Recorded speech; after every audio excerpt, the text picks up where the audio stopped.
जी दोस्तों, अब इस वीडियो में हम इफ़ स्टेटमेंट की बात करेंगे। इफ़ स्टेटमेंट क्या है? अक्सर दफ़ा जब हम कोड लिखते हैं तो हम चाहते हैं कि मुख्तलिफ़ हालात में मुख्तलिफ़ अमल हो, मुख्तलिफ़ एक्शंस हों। तो जी हाँ, आप ये कर सकते हैं कंडीशनल स्टेटमेंट को अपने कोड में इस्तेमाल करके। तो कंडीशनल स्टेटमेंट में एक इफ़ आता है। इफ़ को इस्तेमाल करते हैं किसी ख़ास कोड के लिए जो कि एग्जीक्यूट होगा यानी चलेगा ख़ास कंडीशन के ट्रू होने पर।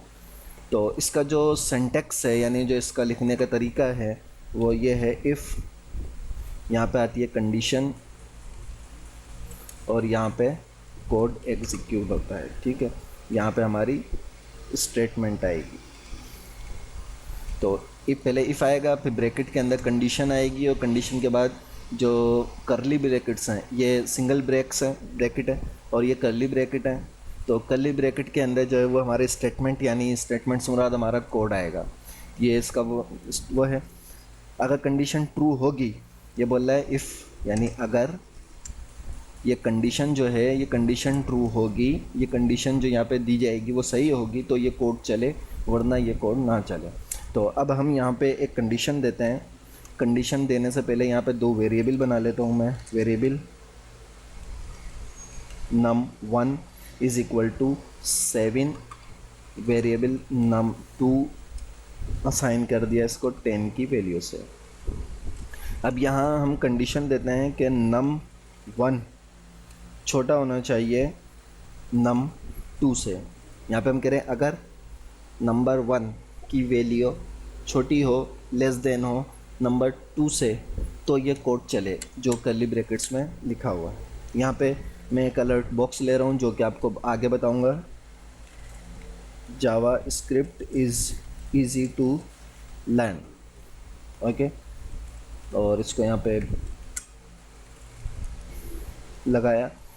अब ये जो टेक्स्ट हमने अलर्ट के मेथड में, ये एक एक्चुअली मेथड है अलर्ट का, तो इसमें जो हमने फंक्शन ये टेक्स्ट रखा है, प्रोवाइड करा है, वो एक पॉपअप में दिखेगा हमें। ठीक है, तो इसको अब हम चलाते हैं सेव करके।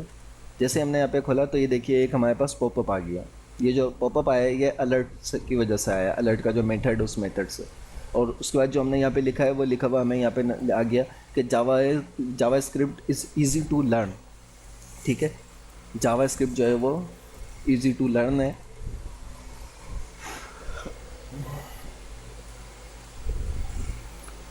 और अब ये यहाँ पे क्या कर रहा है कि जो टेक्स्ट हमने दिया था वो अलर्ट के मेथड में जो प्रोवाइड करा है वो पॉपअप के अंदर दिख रहा है। अब हम इसी की एक मिसाल देखते हैं कंडीशन को फॉल्स करके। अभी तो कंडीशन ट्रू हो गई, जब कंडीशन ट्रू हो गई तो वो आगे बढ़ गया, आगे चल बढ़ के उसने एग्जीक्यूट कर दिया। अब हम इसको कह देते हैं कि नंबर 1 बड़ा हो नंबर 2 से, तो जाहिर सी बात है ये कंडीशन ट्रू नहीं होगी बल्कि फॉल्स होगी। क्यों? क्योंकि नंबर 1 जो है वो 7 है, छोटा है, और नंबर 2 जो है वो बड़ा है। हम इसको कह रहे हैं कि नंबर 1 जो है वो बड़ा होना चाहिए। अगर नंबर 1 बड़ा हो नंबर 2 से तो ये अलर्ट बॉक्स चले, लेकिन ये नहीं चलेगा क्योंकि ये कंडीशन ट्रू नहीं हो रही। तो अब यहाँ पे देखें, हम इसको रिफ़्रेश करते रहें लेकिन नहीं चलेगा क्योंकि ये कंडीशन ट्रू नहीं हो रही। हाँ, ये कंडीशन जब ट्रू हो जाएगी तो फ़ौरन वो अलर्ट बॉक्स आ जाएगा हमारे पास। ठीक है, ये इफ़ स्टेटमेंट कहलाती है। और यहाँ पे मेरे पास ये अरिथमेटिक ऑपरेटर आ रहा है, ये मैं हटाना भूल गया। इस जगह मैं आपको इफ़ स्टेटमेंट की जो सिंटैक्स है वो यहाँ पे लिख देता हूँ। इफ़ यहाँ पे आएगी कंडीशन और उसके बाद यहाँ पे कोड यहाँ पर आएगा। ठीक है, कोड है ये इफ़ स्टेटमेंट, ये है इफ़ कंडीशन कोड है।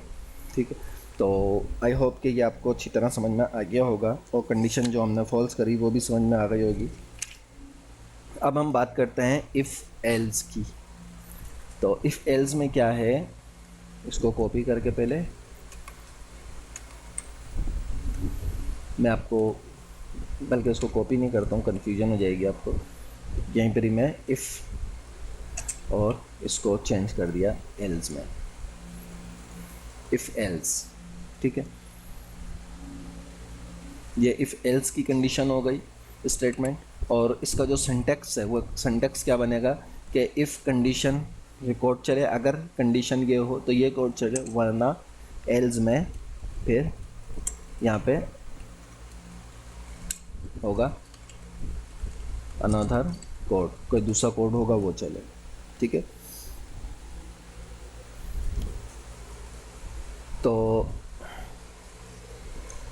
सेव करके देखते हैं पहले, चूँकि ये कंडीशन ट्रू है इसलिए ये आ रहा है, हम इसको बाद में देखेंगे। तो ये देखें, इफ़ अगर कंडीशन सही हो तो ये कोड चले, वरना फिर ये वाला कोड, अगर ट्रू हो तो ये कोड चलेगा और फॉल्स होगी तो ये कोड चलेगा। ठीक है, तो अब हम यही नंबर 1 नंबर 2 रहने देते हैं। यहाँ पे करते हैं इफ़ नम 1 बड़ा हो किससे, नम 2 से। ठीक है, तो क्या हो, तो ये जो कंडीशन है यहाँ पे ये चले, अलर्ट बॉक्स चले और उसमें हम टेक्स्ट लिख दें, this is my first condition example. ठीक है, या एग्जाम्पल हटा देते हैं, सिर्फ ये रख देते हैं। और यहाँ पे अब मैं कर रहा हूँ एल्स, वरना एल्स के कंडीशन में फिर मैं यही कॉपी करके यहाँ पे पेस्ट कर रहा हूँ, और पेस्ट करके मैं यहाँ पे लिख रहा हूँ this is my second condition, ये सेकंड कंडीशन है। ठीक है, तो अब देखें, ये कह रहे हैं कि अगर नंबर 1 बड़ा हो नंबर 2 से तो फर्स्ट कंडीशन जो है वो चल जाए, वरना सेकंड कंडीशन चले। ठीक, तो बिल्कुल यहाँ पे जो है वो सेकंड कंडीशन चलेगी, पहली कंडीशन नहीं चलेगी। क्यों? क्योंकि नंबर 1 जो है वो बड़ा नहीं है बल्कि छोटा है, वो 7 है, और नंबर 2 10 है। तो अब हम इसको ज़रा सेव करके रिफ़्रेश करके देखते हैं क्या चलेगा। तो हमारी सेकंड कंडीशन यहाँ पर चलेगी। देखिए, this is my second condition, यहाँ पे सेकंड कंडीशन लिखा हुआ आ रहा है। फर्स्ट कंडीशन नहीं चली, सेकंड कंडीशन चली। क्यों? क्योंकि ये कंडीशन जो है हमारी ट्रू नहीं हो रही, फॉल्स हो रही है। ठीक है, आई होप कि ये आपको अच्छी तरह समझ में आ गया होगा।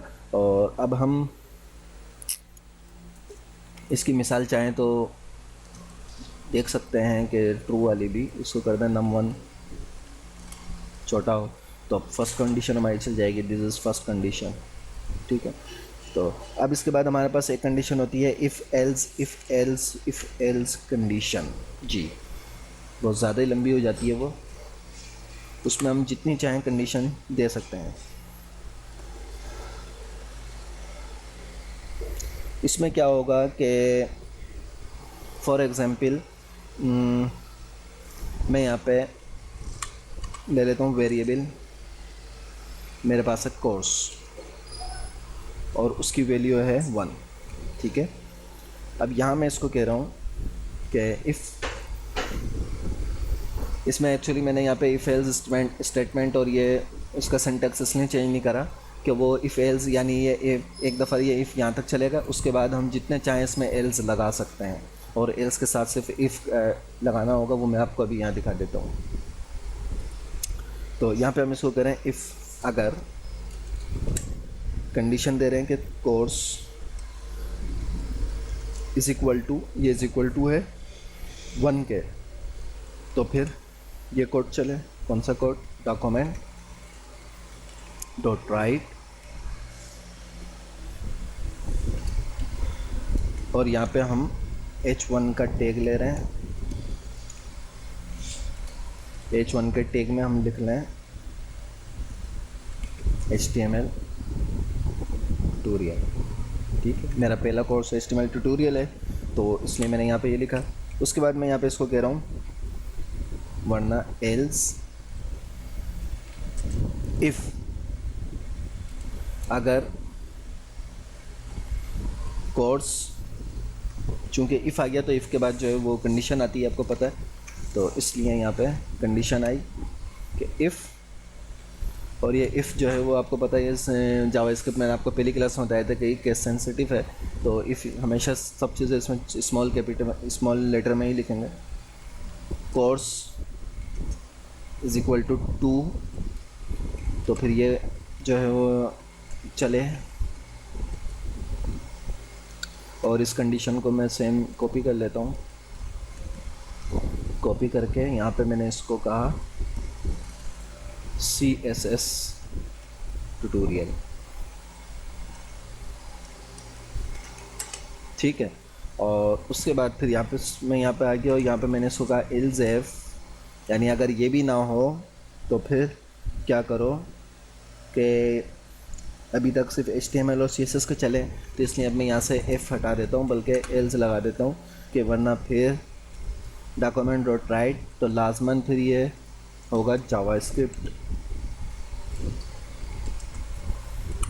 ठीक है। अब इसको हम ज़रा चेक करते हैं। तो इफ़ एल्स में क्या हो रहा है, देखें वेरिएबल कोर्स हमारे पास है, उसकी वैल्यू 1।